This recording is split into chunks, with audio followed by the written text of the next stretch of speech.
Imagine एक word, बस एक वर्ड, जिसका पहले मतलब था सिर्फ कम्युनिटी। मतलब आप कह सकते थे डॉक्टर कम्युनिटी या टीचर कम्युनिटी, लेकिन टाइम के साथ यही वर्ड ट्विस्ट होके बन गया प्रिमिटिव या बैकवर्ड। ये कैसे हुआ? और एक और माइंड बेंडर है। हाँ, बताइए। क्या आप जानते हैं कि इंडिया में ट्राइब्स का नंबर एक्चुअली डिक्रीज हो रहा है, लेकिन शेड्यूल्ड ट्राइब्स का नंबर कॉन्स्टेंटली बढ़ रहा है। वाओ, ये पैराडॉक्स, ये उलझन, ये तो सुपर इंटरेस्टिंग है। इट्स अ फैसिनेटिंग पजल, बिल्कुल। और आज हम इसको सॉल्व करने की कोशिश करेंगे।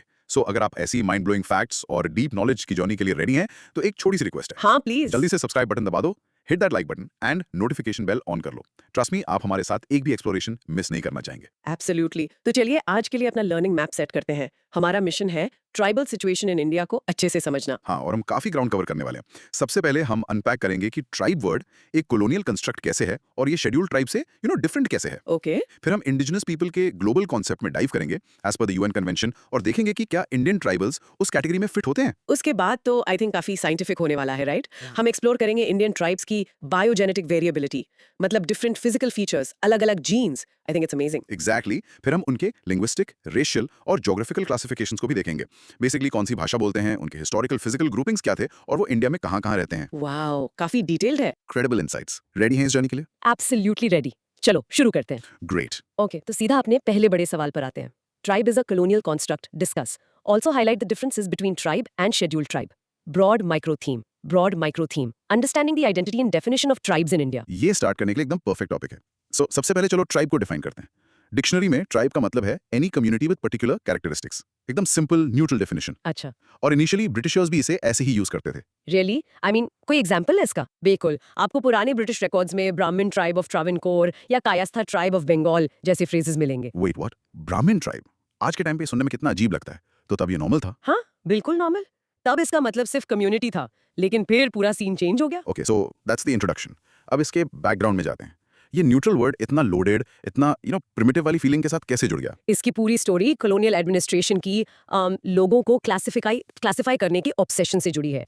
1901 सेंसस ने इस टर्म को ऑफिशियली एडमिनिस्ट्रेटिव पर्पसेस के लिए इंट्रोड्यूस किया और 1931 सेंसस ने इसको अच्छे से एक्सप्लेन किया। अच्छा, तो सेंसस के थ्रू हुआ ये? हाँ, और इसी टाइम पीरियड में एबोरिजिनल, डिप्रेस्ड और सबसे इंपॉर्टेंट प्रिमिटिव जैसे एडजेक्टिव्स इस वर्ड के साथ परमानेंटली जुड़ गए। तो ट्राइब का मतलब डिलिबरेटली चेंज करके आदिवासी या फॉरेस्ट ड्वेलिंग बैकवर्ड लोगों से जोड़ दिया गया। समझ गई। तो अब आते हैं कोर लॉजिक पर। उन्होंने एक सो कॉल्ड प्रिमिटिव ट्राइब को डिफाइन कैसे किया? कोई चेकलिस्ट थी क्या? एग्जैक्टली, आपने बिल्कुल सही वर्ड यूज किया, चेकलिस्ट। ब्रिटिश एडमिनिस्ट्रेटर्स और एंथ्रोपोलॉजिस्ट ने एक तरह की चेकलिस्ट ही बनाई थी। उन्होंने 6 मेन कैरेक्टरिस्टिक्स लिस्ट किए। ओके, क्या थे वो कैरेक्टरिस्टिक्स? पहला, कि वो कम्युनिटी रिमोट और आइसोलेटेड होनी चाहिए। दूसरा, उनकी इकोनॉमी प्रिमिटिव होनी चाहिए, मतलब ओल्ड टेक्नोलॉजी। तीसरा, उनकी पॉलिटी प्रिमिटिव होनी चाहिए, यानी कोई मॉडर्न सिस्टम नहीं, बस काउंसिल ऑफ एल्डर्स या चीफ। ठीक है, 3 हो गए। चौथा, उनका रिलीजन प्रिमिटिव होना चाहिए, जैसे एनिमिज्म। पांचवा, पॉपुलेशन डेंसिटी लो होनी चाहिए। और छठा, उनका नेचर के साथ एक हार्मोनियस रिलेशनशिप होना चाहिए। ये उनका एक आइडियल टाइप था। लेकिन मेरा सवाल ये है कि क्या मेनलैंड इंडिया में कोई भी कम्युनिटी इन सारे 6 क्राइटेरिया को परफेक्टली मीट करती है? यही तो कैच है, एक भी नहीं, नॉट अ सिंगल वन। ये डेफिनेशन एक थ्योरेटिकल कंस्ट्रक्ट है, एक आइडियल टाइप जो रियलिटी में एग्जिस्ट ही नहीं करता। अच्छा। और यहीं से हम अपने क्वेश्चन के सेकंड पार्ट पर आते हैं, शेड्यूल्ड ट्राइब्स या एसटीज। ये एक बिल्कुल ही अलग चीज है। राइट। एसटी एक सोशल कैटेगरी नहीं है। बिल्कुल नहीं। A scheduled tribe is a constitutional and administrative category. Constitution के आर्टिकल 366(25) के according president of India article 342(1) के अंडर किसी भी कम्युनिटी को ट्राइब डिक्लेयर कर सकते हैं। इन्हीं कम्युनिटीज को एक शेड्यूल में लिस्ट किया जाता है, इसलिए नाम पड़ा शेड्यूल्ड ट्राइब। ओके, अब इसका रियल वर्ल्ड इंपैक्ट क्या है? यहीं से वो पैराडॉक्स शुरू होता है, राइट? जो हमने स्टार्ट में डिस्कस किया था। Exactly, the impact is huge. देखो, जैसे जैसे ट्राइबल कम्युनिटीज मॉडर्न सोसाइटी के कांटेक्ट में आती हैं, एजुकेशन, मार्केट्स, टेक्नोलॉजी के थ्रू, वो धीरे धीरे उन सो कॉल्ड ट्राइबल कैरेक्टरिस्टिक्स को खोने लगती हैं। हाँ, ये तो नेचुरल है। सो ऐसे लोगों का नंबर जो उस पुरानी anthropological definition of a tribe में फिट होते हैं, वो कम हो रहा है। लेकिन दूसरी तरफ पॉलिटिकल और सोशल रीजंस की वजह से government official list of scheduled tribes में और कम्युनिटीज को ऐड करती रहती हैं। ओह, तो इसलिए एसटीज का नंबर बढ़ रहा है? बिल्कुल, इसलिए एसटीज की संख्या बढ़ रही है। करंटली इंडिया में 705 एसटीज हैं और 2011 सेंसस के हिसाब से उनकी पॉपुलेशन 10.42 करोड़ है, जो इंडिया की टोटल पॉपुलेशन का 8.6% है। तो इस पूरे डिस्कशन का कंक्लूजन काफी क्लियर है। Crystal clear. ट्राइब एक सोशल कैटेगरी है जिसकी हिस्ट्री बहुत प्रॉब्लमैटिक और कलोनियल है। दूसरी तरफ शेड्यूल्ड ट्राइब एक मॉडर्न, कॉन्स्टिट्यूशनल और एडमिनिस्ट्रेटिव कैटेगरी है जो अफर्मेटिव एक्शन और वेलफेयर के लिए बनाई गई है। दोनों को मिक्स नहीं करना चाहिए, ये तो एकदम क्लियर हो गया, लेकिन मैं अभी भी उस ब्राह्मण ट्राइब वाली बात पर अटकी हुई हूँ। It's so surprising. है ना? पर इससे ये समझ आता है कि वर्ड्स का मीनिंग पावर के साथ बदलता है। कॉलोनियल रूलर्स को लोगों को कैटेगराइज करना था ताकि वो आसानी से रूल कर सकें, और उन्होंने इस प्रिमिटिव लेबल को अपने एडमिनिस्ट्रेटिव कन्वीनियंस के लिए क्रिएट किया। और ये जो 6 कैरेक्टरिस्टिक्स आपने बताए, रिमोट, प्रिमिटिव इकोनॉमी एक्सेट्रा, आज के टाइम में इनका कोई सेंस बनता है? बिल्कुल नहीं। एक्चुअली ये काफ़ी ऑफेंसिव है क्योंकि ये ट्राइबल कम्युनिटीज़ की एक ऐसी पिक्चर पेंट करते हैं जैसे वो टाइम में फ्रीज हो गए हैं या बैकवर्ड है। यही एक मेन रीज़न है कि गवर्नमेंट अब एसटीज़ को आइडेंटिफाई करने के क्राइटेरिया को रिवाइज करने की कोशिश कर रही है, जो अभी भी 1965 की लोकुर कमेटी जैसे आउटडेटेड आइडियाज़ पर बेस्ड है। अच्छा, एक प्रैक्टिकल सवाल है। अगर कोई कम्युनिटी एक स्टेट, फॉर एग्जांपल झारखंड में एसटी लिस्टेड है, तो क्या वो ऑटोमेटिकली वेस्ट बंगाल में भी एसटी मानी जाएगी? बहुत अच्छा सवाल है और इसका जवाब है नहीं। The list of scheduled tribes is state या यूनियन टेरिटरी स्पेसिफिक। एक कम्युनिटी एक स्टेट में एसटी हो सकती है लेकिन पड़ोसी स्टेट में नहीं। ये बहुत इंपॉर्टेंट पॉइंट है, याद रखना। Got it. तो अगर आपसे कोई एक लाइन में पूछे कि ट्राइब्स डिक्रीज हो रही हैं, एसटीज इंक्रीज हो रही हैं, इस पैराडॉक्स का रीजन क्या है, तो आप क्या कहेंगे? सिंपल। ट्राइब एक आइडेंटिटी है जो कैरेक्टरिस्टिक्स पर बेस्ड है और ये कैरेक्टरिस्टिक्स मॉडर्न लाइफ के साथ चेंज हो रहे हैं। एसटी एक आइडेंटिटी है जो गवर्नमेंट नोटिफिकेशन पर बेस्ड है, जिसमें नए ग्रुप्स ऐड किए जा सकते हैं। इसका मतलब ट्राइब की जो डेफिनेशन ब्रिटिशर्स ने दी, प्रॉब्लम की जड़ वही है। You've nailed it. वही है। इट्स अ कॉन्स्ट्रक्ट, एक आइडियल टाइप जिसे अलग अलग कम्युनिटीज पर फोर्स किया गया। उसने इंडियन रियलिटी को कभी अच्छे से रिफ्लेक्ट ही नहीं किया। ओके, ये एक परफेक्ट मोमेंट है पॉज करने के लिए। दोस्त, इस आइडिया को अच्छे से समझने की कोशिश करें। इस पार्ट को जोर से बोलने की प्रैक्टिस करें। ट्राइब एक सोशल कैटेगरी है जिसे कॉलोनियल रूलर्स ने बनाया, जबकि शेड्यूल्ड ट्राइब एक कॉन्स्टिट्यूशनल और एडमिनिस्ट्रेटिव कैटेगरी है जिसे इंडियन गवर्नमेंट ने बनाया है। इन शॉर्ट, ब्रिटिश ने ट्राइब वर्ड का मतलब लोगों को प्रिमिटिव लेबल करने के लिए बदला, जबकि शेड्यूल्ड ट्राइब मॉडर्न इंडिया के लिए एक लीगल आइडेंटिटी है। चलिए अब अपने अगले बड़े डिबेट पर चलते हैं। Discuss the concept of indigenous people as per the relevant UN convention. Are tribal of India indigenous people? Broad micro theme. Broad micro theme. Debating the indigenous status of Indian tribes. ये एक बहुत important और sensitive topic है। पहले definition अच्छे से समझ लेते हैं। इंडिजिनस पीपल टर्म को सबसे पहले यूएन की एजेंसी इंटरनेशनल लेबर ऑर्गेनाइजेशन या आईएलओ ने अपने 1957 के कन्वेंशन 107 में फॉर्मली डिफाइन किया था। Okay, 1957 में। हाँ, इसको बाद में एक नए डॉक्यूमेंट कन्वेंशन 169 में रिवाइज किया गया। लेकिन ये इंडिया में एक डिबेट है ही क्यों? हमारे पास तो इसके लिए एक वर्ड ऑलरेडी है ना, आदिवासी। एग्जैक्टली, आदिवासी का लिटरल मीनिंग है ओरिजिनल इनहैबिटेंट्स। तो ये कॉन्सेप्ट हमारे लिए नया नहीं है। इंडिया में ये डिबेट अच्छे से गर्म तब हुई जब 1993 में यूएन ने international year of the indigenous people declare किया। अच्छा, 1993 में। हाँ, सडनली सब पूछने लगे कि इंडिया के रियल इंडिजिनस पीपल कौन है। So that's the introduction. इसका बैकग्राउंड क्या है? पहला आईएलओ कन्वेंशन रिवाइज क्यों हुआ? जो पहला कन्वेंशन था नंबर 107, उसको बहुत क्रिटिसाइज किया गया। लोगों ने कहा कि वो एथनोसेंट्रिक और पेट्रोनाइजिंग है। मतलब वो इंडिजिनस लोगों को ऐसे ट्रीट कर रहा था जैसे उन्हें प्रोटेक्ट करने और इंटीग्रेट करने की जरूरत है, जिससे कई लोगों ने उनके कल्चर पर अटैक माना। आई सी। इसीलिए रिवाइज्ड कन्वेंशन 169 लाया गया। इसने एक बहुत क्रूशल चेंज किया। इसने इंडिजिनस के कॉन्सेप्ट को ट्राइब के कॉन्सेप्ट से डीलिंक कर दिया। दोनों अलग अलग चीजें हैं। ठीक है, ये इंपॉर्टेंट है। तो यहाँ आके हमें कोर लॉजिक को अनपैक करना पड़ेगा। आईएलओ कन्वेंशन 169 के अकॉर्डिंग नई डेफिनेशंस क्या हैं? बहुत क्लियर है। इंडिजिनस पीपल वो लोग हैं जो किसी कंट्री में कॉन्क्वेस्ट, कॉलोनाइजेशन या करंट पॉलिटिकल बाउंड्रीज बनने से पहले से रह रही पॉपुलेशन के डेसेंडेंट्स हैं। यहाँ कीवर्ड है बिफोर, वो वहां पहले थे। Okay, before, got it. और ट्राइब? ट्राइब्स दूसरी तरफ ऐसी कम्युनिटीज हैं जिनके सोशल, इकोनॉमिक और कल्चरल फीचर्स बाकी नेशनल कम्युनिटी से अलग हैं और जो अपने खुद के कस्टम्स और ट्रेडिशन से गवर्न होते हैं। अच्छा, तो मतलब आप ट्राइब हो सकते हैं बिना इंडिजिनस हुए, एंड वाइस वर्सा। समझे? बिल्कुल। अब आते हैं इंडियन डिबेट पर। इस पर गवर्नमेंट ऑफ इंडिया का क्या स्टैंड है? हाँ, ये जानना जरूरी है। गवर्नमेंट ऑफ इंडिया का ऑफिशियल स्टैंड ये है कि रीसेंट माइग्रेंट्स को छोड़कर सभी इंडियंस इंडिया के इंडिजिनस हैं। हमारी एक लंबी कंटिन्यूअस सिविलाइजेशन की हिस्ट्री है। इसलिए वो आर्ग्यू करते हैं कि किसी एक ग्रुप को इंडिजिनस और बाकियों को नॉन इंडिजिनस कहना पॉसिबल नहीं है। ये तो काफी स्ट्रॉन्ग आर्गुमेंट है। लेकिन इसका काउंटर आर्ग्यूमेंट क्या है? जो एंथ्रोपोलॉजिस्ट्स कहते हैं कि आदिवासी ही इंडिजिनस हैं, उनका आर्ग्यूमेंट बहुत ब्यूटीफुल है। वो कहते हैं कि ट्राइबल कम्युनिटीज का अपनी जमीन से जो कनेक्शन है वो लीगल पेपर्स या प्रॉपर्टी डॉक्यूमेंट्स पर बेस नहीं है। वो sacred truths, myths of folk culture पर बेस्ड है जो उन्हें अपने एंसेस्टर्स से मिला है। उनके लिए जंगल उनकी माँ है, नदी एक देवता है। ये डीप स्पिरिचुअल कनेक्शन उनके हिसाब से उन्हें इंडिजिनस बनाता है। That is a beautiful thought. लेकिन फिर एक शॉकिंग एविडेंस आता है जो इस पूरी चीज को कॉम्प्लिकेट कर देता है, right? The people of India project. Yes, यही इस कहानी में ट्विस्ट है। के.एस. सिंह का monumental people of India project ने ये पाया कि बहुत सारी ट्राइबल कम्युनिटीज की खुद की ओरल हिस्ट्रीज में माइग्रेशन की बातें हैं। इनफैक्ट उनके डेटा के अकॉर्डिंग लगभग 65% ट्राइब्स ये क्लेम करती हैं कि वो अपने प्रेजेंट हैबिटेट में माइग्रेंट्स हैं। 65%? वाओ, ये तो पूरा नैरेटिव ही बदल देता है। हाँ, वो कहते हैं कि उनके एंसेस्टर्स कहीं और से आए थे। तो इस पूरी डिबेट का रियल वर्ल्ड इम्पैक्ट क्या है? ये इंडिजिनस का लेबल इतना मैटर क्यों करता है? बहुत मैटर करता है। वर्ल्ड स्टेज पर इंडिजिनस पीपल के तौर पर रिकग्नाइज होने से इंटरनेशनल सपोर्ट मिलता है, यूएन डिक्लेरेशंस के अंडर लैंड राइट्स के लिए लीगल प्रोटेक्शन मिलती है और डिस्प्लेसमेंट के खिलाफ एक मजबूत आवाज मिलती है। तो इस पर फाइनल कंक्लूजन क्या है? वो इंडिजिनस हैं या नहीं? कंक्लूजन ये है कि डेफिनेटिवली कहना ऑलमोस्ट इम्पॉसिबल है। इंडिया एक मेल्टिंग पॉट है रेसेस और कल्चर्स का, जहां हजारों सालों से अनगिनत माइग्रेशंस हुई हैं। ऐसा कोई क्लियर कट एविडेंस नहीं है जो प्रूव कर सके कि फर्स्ट इनहैबिटेंट्स कौन थे। तो फिर सोल्यूशन क्या है? सोल्यूशन ये है कि लेबल्स पर अटके रहने से बेहतर है कि हम ट्राइबल कम्युनिटीज के अपलिफ्टमेंट और डेवलपमेंट पर फोकस करें, क्योंकि इस बात पर सब अग्री करते हैं कि वो कॉलोनाइजेशन और मॉडर्न पॉलिटिकल सिस्टम के सबसे बड़े सफरज रहे हैं। Just to be clear, UN के रिवाइज्ड कन्वेंशन के हिसाब से इंडिजिनस और ट्राइब दो अलग कॉन्सेप्ट्स हैं। Yes, absolutely. Indigenous is about historical precedence, कौन पहले था। Tribe is about having a distinct culture today. ये डिस्टिंक्शन याद रखना बहुत जरूरी है। इंडियन गवर्नमेंट का स्टैंड कि सभी इंडिजिनस हैं एक तरह से लॉजिकल लगता है। What do you think? Logical तो है, स्पेशली इंडिया जैसी लॉन्ग और मिक्स्ड हिस्ट्री वाली कंट्री के लिए, लेकिन इसका फ्लिप साइड ये है कि इस स्टैंड को यूज करके आदिवासी कम्युनिटीज के स्पेशल हिस्टोरिकल क्लेम्स और उनकी सदियों पुरानी तकलीफों को इग्नोर भी किया जा सकता है। वो 65% वाला माइग्रेशन स्टैटिस्टिक अभी भी मेरे दिमाग में घूम रहा है। ये Adivasi is equal to original inhabitant वाली सिंपल इक्वेशन को चैलेंज करता है। बिल्कुल करता है। ये दिखाता है कि इंटरनल माइग्रेशन हमेशा से इंडियन हिस्ट्री का हिस्सा रहा है, ट्राइबल कम्युनिटीज के लिए भी। ये आइडिया कि कोई एक ग्रुप हजारों साल से एक ही जगह पर रहा है शायद एक मिथ है। रियलिटी इससे कहीं ज्यादा डायनामिक है। तो हमारे लिसनर्स के लिए अल्टीमेट टेकअवे क्या है? अगर लेबल्स नहीं तो क्या? The takeaway is to focus on justice and empowerment. हम उन्हें चाहे किसी भी नाम से बुलाएं, ये इंडिया की सबसे वल्नरेबल कम्युनिटीज में से हैं। असली फोकस उनकी रियल वर्ल्ड प्रॉब्लम्स को सॉल्व करने पर होना चाहिए।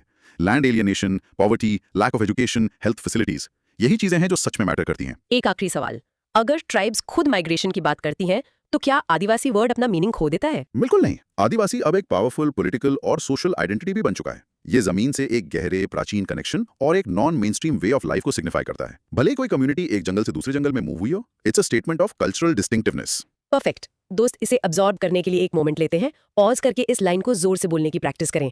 India's long and complex history of migration के कारण ये डेफिनेटिवली एस्टैब्लिश करना बहुत मुश्किल है कि कौन इंडिजिनस है। इन शॉर्ट, इंडिया में इंडिजिनस लेबल पर डिबेट कॉम्प्लिकेटेड और अनरिजॉल्व्ड है।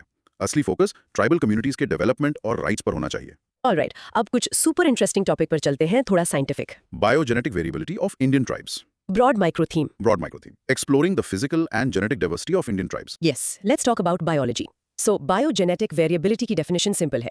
इसका मतलब है किसी पॉपुलेशन के अंदर फिजिकल कैरेक्टरिस्टिक्स और जेनेटिक मेकअप में डाइवर्सिटी। बेसिकली ये कहने का एक अच्छा तरीका है कि इंडिया के ट्राइबल लोग एक जैसे नहीं दिखते और उनका डीएनए भी बहुत डाइवर्स है। शुरू करने के लिए कोई पावरफुल एग्जांपल दे सकते हैं? सबसे अच्छा एग्जाम्पल है नॉर्थ ईस्ट इंडिया की किसी ट्राइब को, जिनमें अक्सर मोंगोलॉइड फीचर्स होते हैं। उन्हें अंडमान आइलैंड्स की किसी ट्राइब से कंपेयर करना, जिनमें निग्रीटो फीचर्स होते हैं, जो कुछ अफ्रीकन पॉपुलेशन से सिमिलर है। The difference is striking.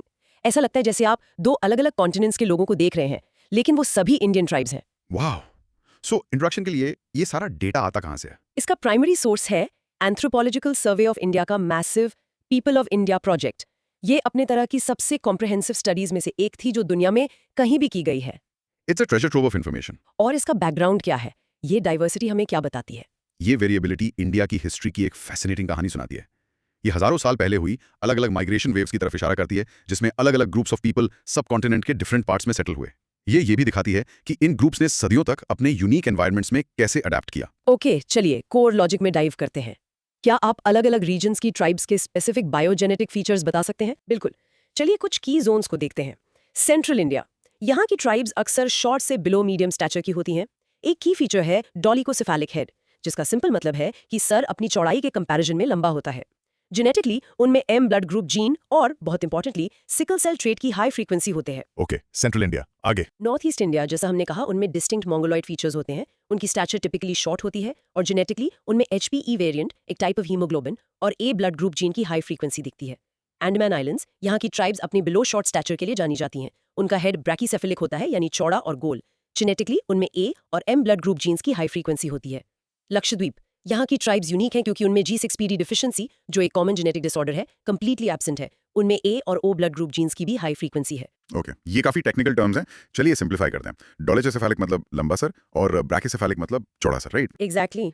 और दो शब्द याद रख लो, लेप्टोराइन नोज मतलब लंबी पतली नाक और यूरीप्रोसापिक फेस मतलब चौड़ा और छोटा चेहरा। ये बस डिस्क्रिप्टिव टर्म्स हैं जो एंथ्रोपोलॉजिस्ट यूज करते हैं। इन जेनेटिक मार्कर्स के बारे में जानने का रियल वर्ल्ड इंपैक्ट क्या है? For example sickle cell trait के बारे में जानने से कोई फायदा होता है? हाँ, बहुत ज्यादा। ये जेनेटिक मार्कर्स पॉपुलेशन हिस्ट्री और उनकी कुछ बीमारियों के प्रति ससेप्टेबिलिटी को समझने के लिए क्रूशियल हैं। फॉर एग्जाम्पल, जो आपने सिकल सेल ट्रेट मेंशन किया, वो एक जेनेटिक म्यूटेशन है, लेकिन सेंट्रल इंडिया में इसका एक बहुत बड़ा एडवांटेज है क्योंकि ये मलेरिया से प्रोटेक्शन देता है। Oh wow. सो एक एनवायरनमेंट में एक बैड जीन दूसरे एनवायरनमेंट में एक्चुअली एक गुड जीन है। That's evolution in action. तो इस सारे साइंटिफिक डेटा से बड़ा कंक्लूजन क्या निकलता है? The conclusion is powerful and simple. Indian tribes एक सिंगल होमोजीनियस ग्रुप नहीं है, वो एक incredible degree of biogenetic variability display करते हैं जो उनके डाइवर्स ओरिजिन्स और डिफरेंट एनवायरनमेंट्स में एडेप्टेशन की लंबी हिस्ट्री को रिफ्लेक्ट करती है। They are a living museum of human diversity. मुझे फिर से हेड शेप वाली चीज के बारे में पूछना है। सेंट्रल इंडिया में लंबा सर और अंडमान्स में चौड़ा सर, ये बस एक रैंडम डिफरेंस है या इससे उनके अलग एंसेस्ट्रल ओरिजिन्स का क्लू मिलता है? ये अलग एंसेस्ट्रल ओरिजिन्स की तरफ स्ट्रांगली हिंट करता है। ये फिजिकल ट्रेट्स जिन्हें एंथ्रोपोमेट्रिक मेजरमेंट्स कहते हैं, उन्हें अर्ली एंथ्रोपोलॉजिस्ट्स एंशिएंट पॉपुलेशंस के माइग्रेशन पाथ्स को ट्रेस करने के लिए यूज करते थे। अब जेनेटिक्स हमें क्लियरर पिक्चर देती है, लेकिन ये फिजिकल डिफरेंसेस पहले क्लूज हैं कि ये ग्रुप्स ऑफ पीपल इंडिया में अलग अलग जगहों से अलग अलग टाइम पर आए। और नॉर्थ ईस्ट में HBE वेरिएंट, आपने कहा वो एक टाइप ऑफ हीमोग्लोबिन है, क्या वो सेंट्रल इंडिया के सिकल सेल ट्रेट जैसा है? That's a very sharp question. हाँ, एक तरह से HBE वेरिएंट भी एक हीमोग्लोबिन डिसऑर्डर है और कुछ स्टडीज सजेस्ट करती हैं कि ये भी मलेरिया से प्रोटेक्शन दे सकता है। सो हम देखते हैं कि इंडिया के दो अलग अलग हिस्सों में दो अलग अलग पॉपुलेशंस एक ही एनवायरमेंटल प्रॉब्लम मलेरिया के लिए अलग यूनिक जेनेटिक सॉल्यूशंस डेवलप कर रही हैं। कूल है ना? ये तो सीरियसली बहुत कूल है। तो अगर मैं सिर्फ फिजिकल फीचर्स देखूं, तो क्या मैं नॉर्थ ईस्ट की ट्राइब को साउथ इंडिया की ट्राइब से आसानी से डिफरेंशिएट कर सकती हूँ? बिल्कुल, ज्यादातर केसेस में हाँ। नॉर्थ ईस्ट की एक ट्राइब जिसमें क्लासिक मंगोलॉइड फीचर्स हैं जैसे आंखों में एपिकैंथिक सोल्ड, वो साउथ इंडियन ट्राइब जैसे चेंचू कम्युनिटी से बहुत अलग दिखेगी जिनके प्रोटो ऑस्ट्रोलॉइड फीचर्स हैं जैसे फ्लैट ब्रॉड नोज और वेवी है। फिजिकल डाइवर्सिटी बहुत ज्यादा है। तो इस सारी डाइवर्सिटी से हमें एक बड़ा आइडिया क्या लेकर जाना चाहिए? द अल्टीमेट कंक्लूजन ये है कि इंडिया की ट्राइबल पॉपुलेशन एक कॉम्प्लेक्स टैपेस्ट्री है जो कई अलग अलग धागों से बुनी है। उनके ओरिजिन्स डाइवर्स है, उन्होंने अलग अलग माइग्रेटरी पाथ्स फॉलो किए हैं और उन्होंने हजारों सालों में अपने स्पेसिफिक एनवायरनमेंट्स के चैलेंजेस के लिए यूनिकली अडेप्ट किया है। ऑसम, ये प्रैक्टिस करने के लिए अच्छा पॉइंट है। दोस्त, इन टर्म्स को फील करने के लिए इसे जोर से बोलने की कोशिश करें। Indian tribes show high biogenetic variability from dolichocephalic heads in central India to mongoloid features in the northeast. In short, India's tribal communities are genetically and physically very diverse, जो उनके अलग-अलग origins और लंबी separate histories को reflect करता है। Okay, jeans से अब लैंग्वेजेस पे चलते हैं। Linguistic classification of Indian tribes. Broad micro theme. Mapping the linguistic families of Indian tribes. Language हमारी हिस्ट्री का एक मैप जैसी होती है। सो डेफिनेशन के लिए हम कह सकते हैं कि इंडिया की सारी लैंग्वेजेस को ब्रॉडली 4 मेन लिंग्विस्टिक फैमिलीज में ग्रुप किया जा सकता है। आर्यन जैसे हिंदी बंगाली, द्रविडियन जैसे तमिल तेलुगु, ऑस्ट्रो एशियाटिक और साइनो टिबेटन।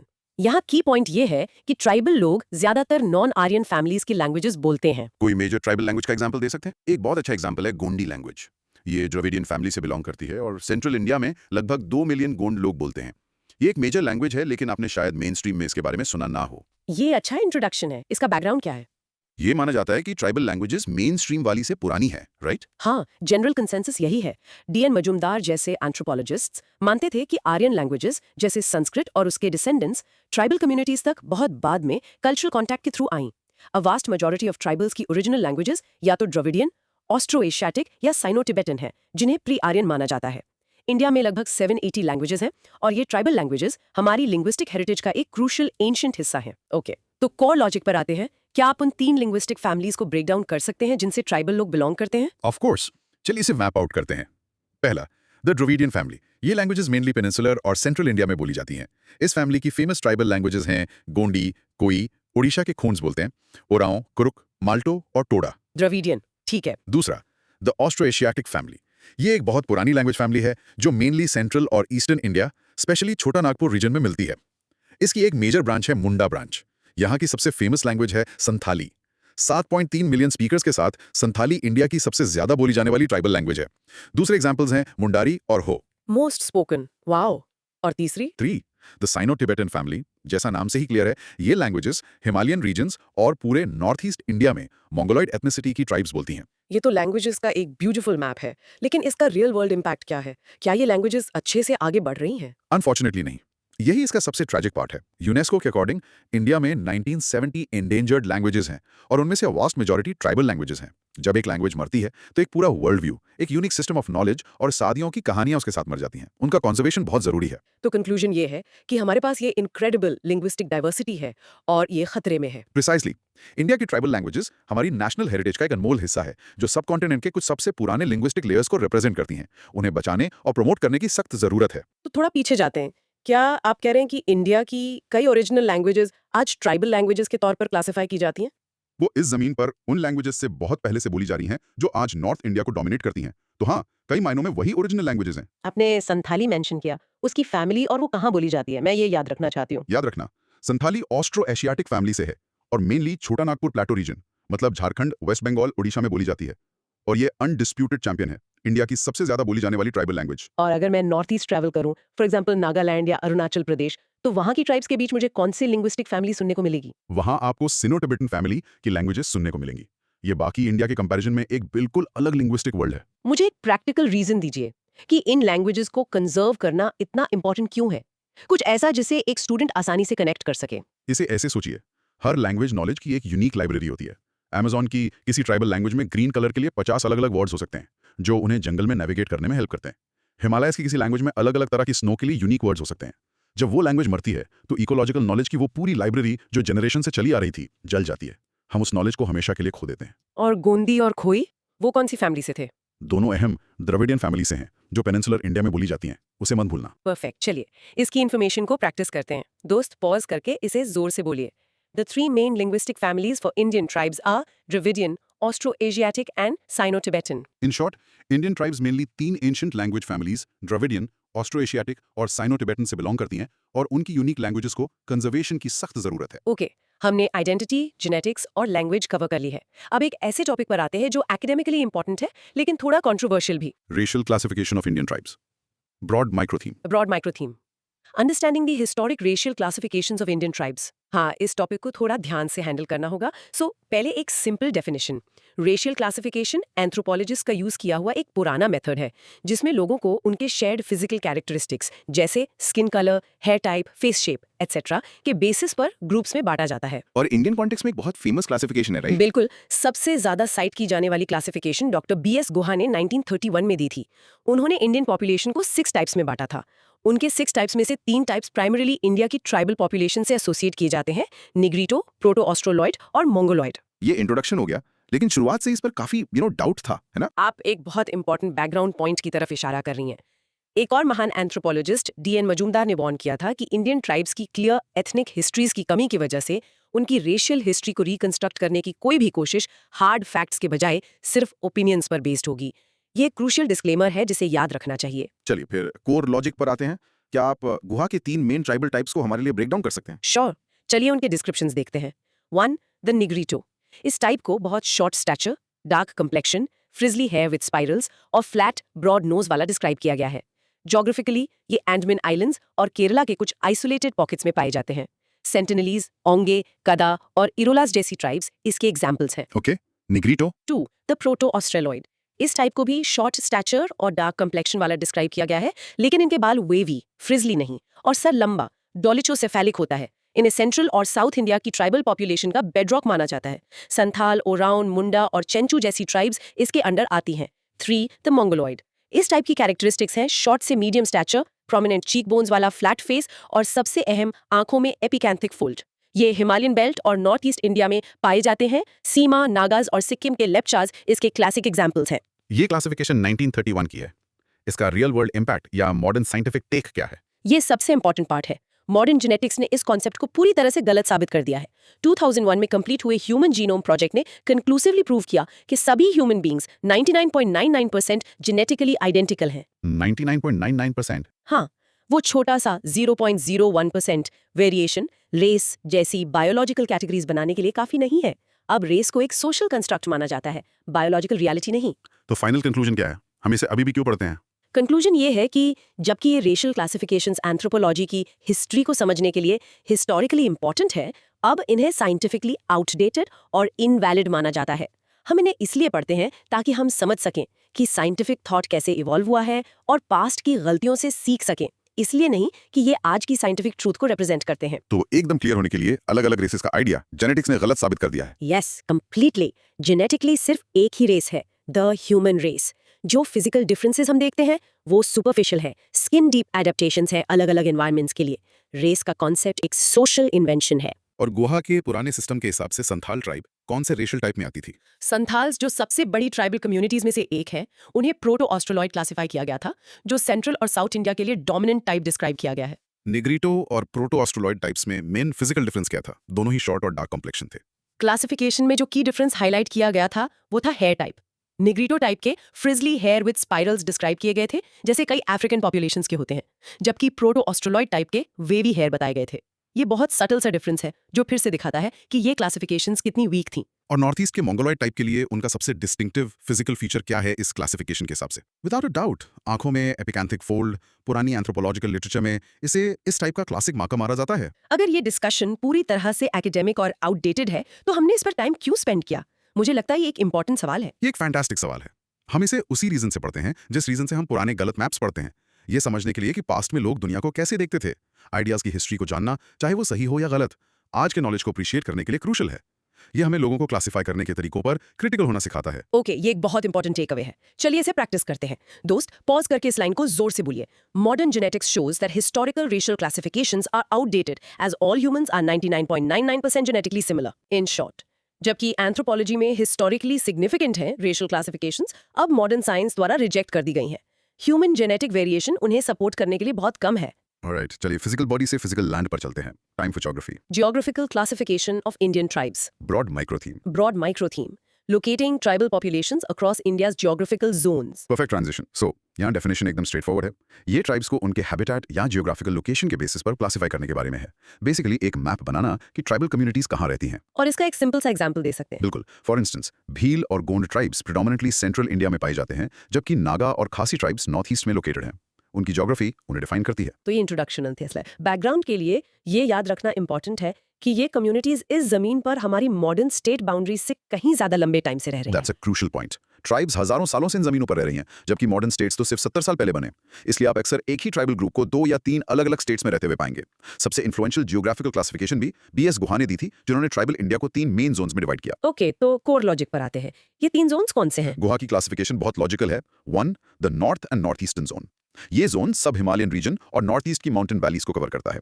यहाँ पॉपुलेशन बहुत डेंस नहीं है। यहाँ की ज्यादातर ट्राइब्स या तो हिल स्लोप्स पर टेरेस कल्टीवेशन करती हैं या झूम नाम की शिफ्टिंग कल्टीवेशन। ठीक है।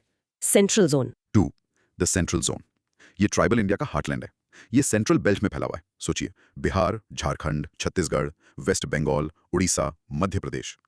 इंडिया की पूरी ट्राइबल पॉपुलेशन का 55% से ज्यादा इस एक ही जोन में रहता है। More than 55%। हाँ। That's huge. हाँ, यहाँ की भी ज्यादातर कम्युनिटीज झूम कल्टीवेशन प्रैक्टिस करती हैं, लेकिन कुछ बड़ी ट्राइब्स जैसे ओराउंस, गोंड्स, मुंडाज और संथाल्स ने सक्सेसफुली सेटल्ड प्लाउ कल्टीवेशन भी अडॉप्ट कर लिया। और तीसरा जोन? 3, the southern zone.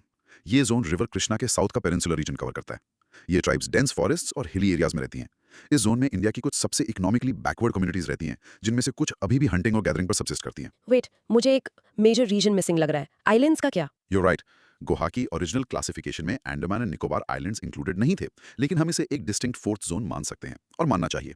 ये जोन दुनिया की कुछ सबसे आइसोलेटेड ट्राइब्स का घर है, जैसे जॉर्वे, ओंगे और ऑफ कोर्स सेंट लेनीज। इस जियोग्राफिकल क्लासिफिकेशन का रियल वर्ल्ड इम्पैक्ट क्या है? लोकेशन उनकी लाइफ और उनके चैलेंजेस को कैसे अफेक्ट करती है? ज्योग्राफी उनका सब कुछ डिटरमाइन करती है, उनकी इकोनॉमी, उनका कल्चर और स्पेशली उनकी प्रॉब्लम्स।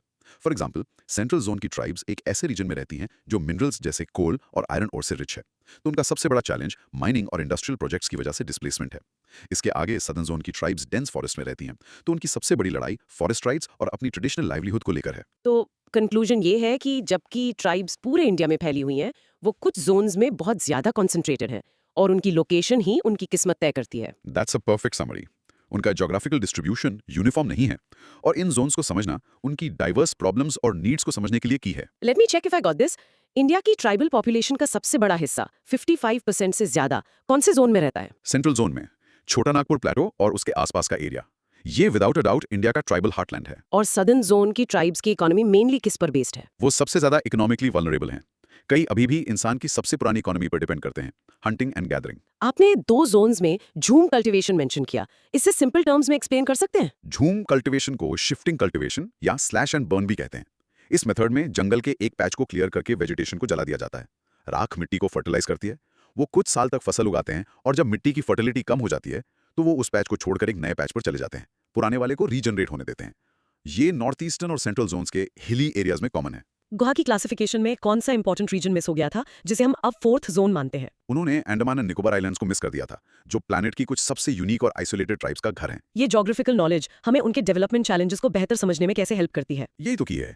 आप एक one size fits all development plan नहीं बना सकते। सेंट्रल जोन के लिए इशू है development induced displacement. North east के लिए ये पॉलिटिकल ऑटोनॉमी और कल्चरल आइडेंटिटी को प्रिजर्व करना हो सकता है। सदर्न जोन के लिए ये फॉरेस्ट प्रोड्यूस से लाइवलीहुड का सवाल है। ज्योग्राफी हमें टारगेटेड इफेक्टिव पॉलिसी मेकिंग के लिए एक ब्लूप्रिंट देती है। एक्सीलेंट। चलिए 3 मेन जोन्स को प्रैक्टिस करते हैं। दोस्त मेरे साथ बोलिए, the north and north eastern zone, the central zone and the southern zone. In short, Indian tribes को 3 मेन ज्योग्राफिकल जोन्स में क्लासिफाई किया जा सकता है, जिसमें सेंट्रल जोन में सबसे ज्यादा पॉपुलेशन कॉन्सेंट्रेशन है और हर जोन यूनिक चैलेंजेस फेस करता है। पैसा, इकोनॉमी, लाइवलीहुड। चलिए अब मनी पार्ट डिस्कस करते हैं। Economic classification of Indian tribes with examples. Broad micro theme. Analyzing the diverse economic activities of Indian tribes. Yes, चलिए बात करते हैं कि ट्राइबल कम्युनिटीज अपना गुजारा कैसे करती हैं। डेफिनेशन के लिए हम कह सकते हैं कि ये उनकी डोमिनेंट इकोनॉमिक एक्टिविटीज पर बेस्ड क्लासिफिकेशन है। ये नोट करना इंपॉर्टेंट है कि ट्रेडिशनल ट्राइबल इकोनॉमी को हम प्रोडक्शन कंजम्पशन इकोनॉमी कहते हैं। मतलब वो मेनली अपने खुद के सब्सिस्टेंस और बेसिक नीड्स के लिए प्रोड्यूस करते हैं, न कि बड़े स्केल पर प्रॉफिट के लिए। और आप शुरू करने के लिए कुछ कॉन्ट्रास्टिंग एग्जांपल्स दे सकते हैं? बिल्कुल। नीलगिरी हिल्स के टोडास के बारे में सोचिए, जो मास्टर पेस्टोरलिस्ट हैं। उनकी पूरी जिंदगी उनकी बफलोज के आसपास घूमती है। और फिर आपके पास सेंट्रल इंडिया में असुर और आगारिया जैसी ट्राइब्स हैं, जो ट्रेडिशनली मास्टर आयन स्मिथ्स थे। सेम ट्राइबल वर्ल्ड लेकिन कंप्लीटली डिफरेंट इकोनॉमीज। ये अच्छे से स्टेज सेट करता है। सो इंट्रोडक्शन और बैकग्राउंड के लिए हमें ये समझना होगा कि अब कोई एक सिंगल ट्राइबल इकोनॉमी एग्जिस्ट नहीं करती, right? Absolutely not. Decades of modernisation और कल्चरल कॉन्टैक्ट की वजह से ट्राइबल इकोनॉमीज आज बहुत डाइवर्स हैं। Anthropologist D.N. मजुमदार ने एक बहुत यूजफुल क्लासिफिकेशन दी थी, जिसे हम अभी भी बेस के तौर पे यूज कर सकते हैं। ओके, तो कोर लॉजिक में आते हैं। या। ये इकोनॉमिक कैटेगरीज क्या है? चलिए इन्हें ब्रेक डाउन करते हैं। लगभग 8 कैटेगरीज हैं। 1. Food gatherers and hunters. ये वो ट्राइब्स हैं जो edible roots, fruits, honey collect करके और शिकार करके गुजारा करती हैं।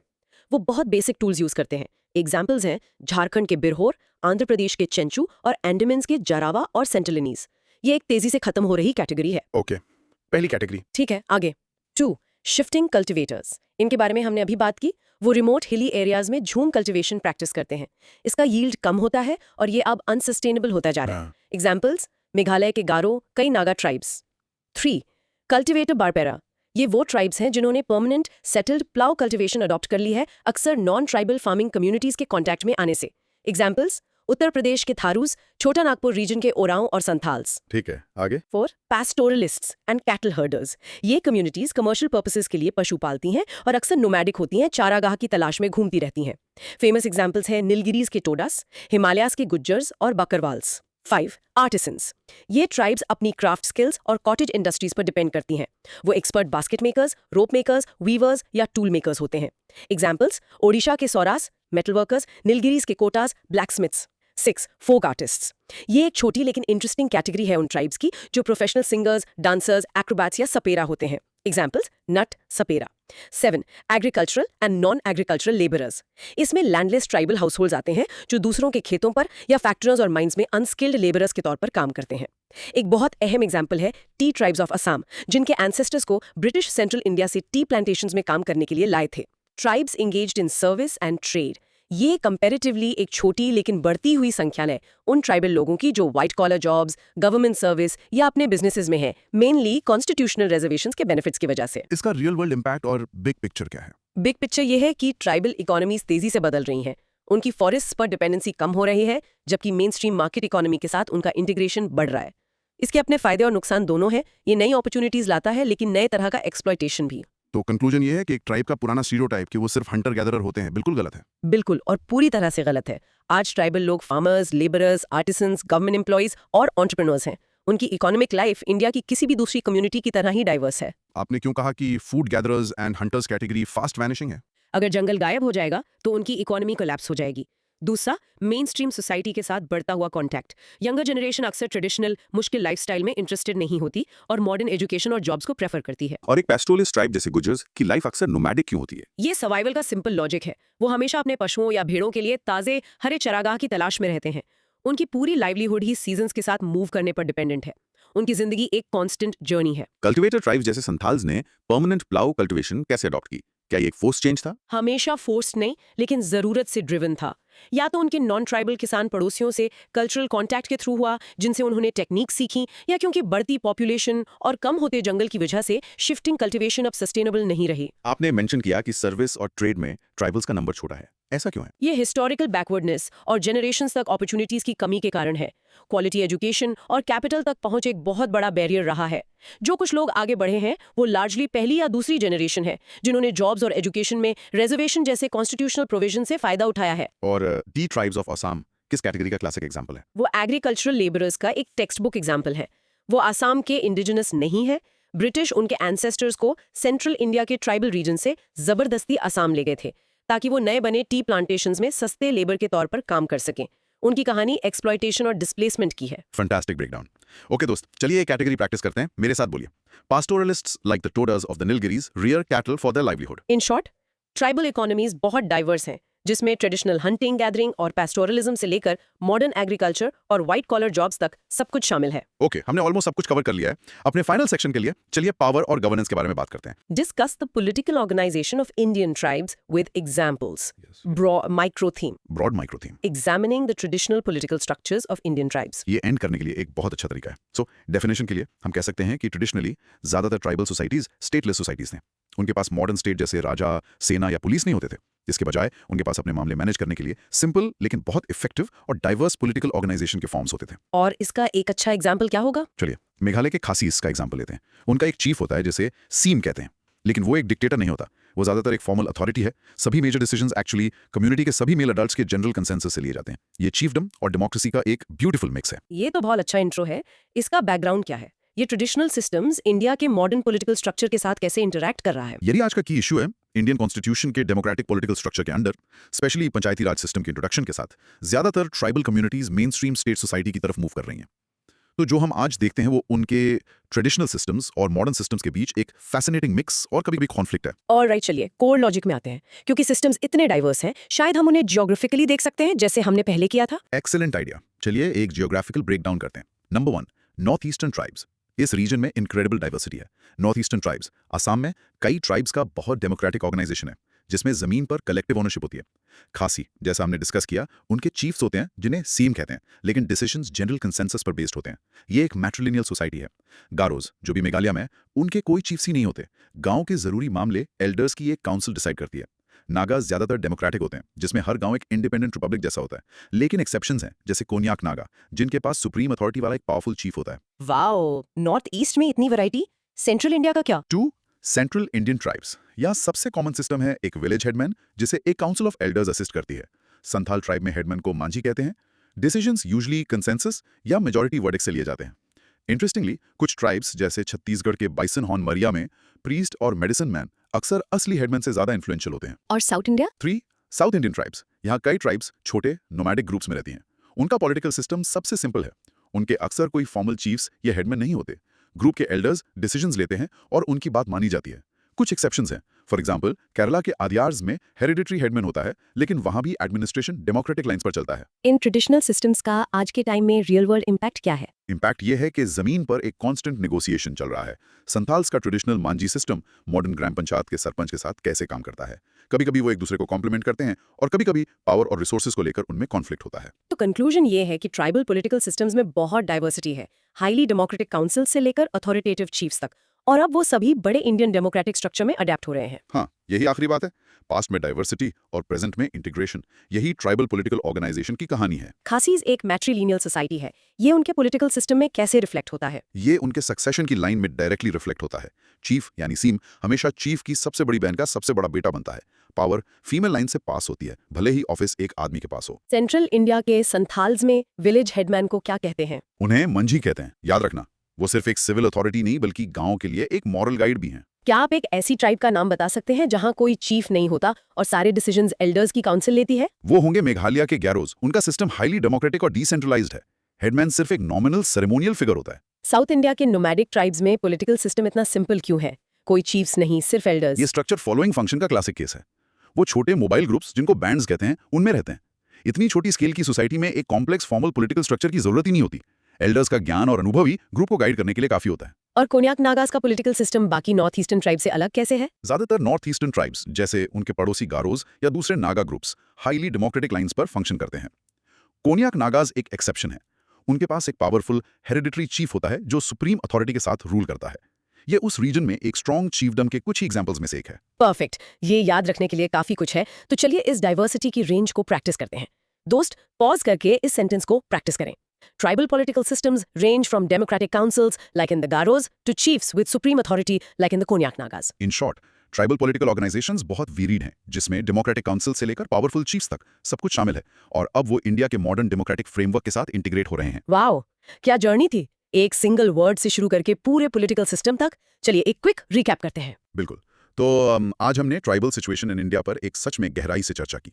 हमने ये समझने से शुरुआत की कि ट्राइब एक प्रॉब्लमैटिक कॉलोनियल डेफिनेशन है और उसे शेड्यूल्ड ट्राइब की लीगल आइडेंटिटी से अलग किया। फिर हमने इंडिजिनस स्टेटस पर कॉम्प्लेक्स ग्लोबल डिबेट और इंडिया की यूनिक पोजीशन को समझा। हमने ट्राइबल कम्युनिटीज की इनक्रेडिबल बायोजेनेटिक, लिंग्विस्टिक और अब आउटडेटेड हो चुकी रेशियल डाइवर्सिटी को एक्सप्लोर किया।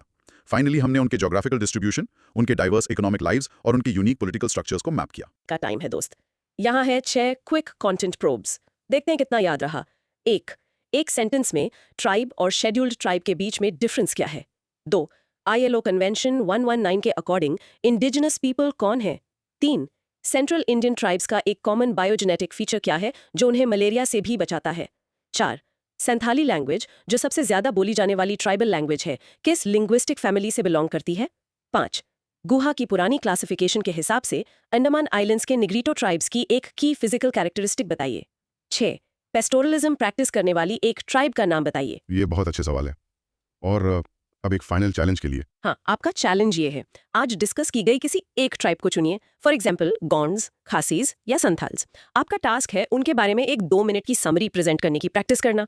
उनकी ज्योग्राफिकल लोकेशन, इकोनॉमी और पॉलिटिकल सिस्टम को कवर करने की कोशिश करें। और याद रखें, इसे जोर से प्रैक्टिस करना नॉलेज को अपना बनाने का ये सबसे अच्छा तरीका है। और मेरी तरफ से एक आखिरी थॉट, अगर आज की हमारी चर्चा से एक चीज लेकर जानी है तो वो ये है, ट्राइब कोई एक सिंगल सिंपल कैटेगरी नहीं है। ये इंडिया की अद्भुत डाइवर्सिटी का एक जीता जागता सबूत है। तो अगली बार जब आप ये शब्द सुने तो किसी एक स्टीरियोटाइप्ड इमेज के बारे में ना सोचें, बल्कि सैकड़ों कल्चर्स, लैंग्वेजेस और हिस्ट्रीज के एक विशाल यूनिवर्स के बारे में सोचें। So that was our deep exploration for today. अगर आपको ये ज्ञान की यात्रा पसंद आई तो प्लीज चैनल को सब्सक्राइब करना बिल्कुल ना भूलें। नीचे कमेंट करके बताइए कि आपको कौन सा फैक्ट सबसे ज्यादा सरप्राइजिंग लगा, और ऑफ कोर्स इसे अपने दोस्तों के साथ शेयर करें। हम अगली बार फिर मिलेंगे एक और फैसिनेटिंग टॉपिक के साथ। तब तक keep learning and keep exploring.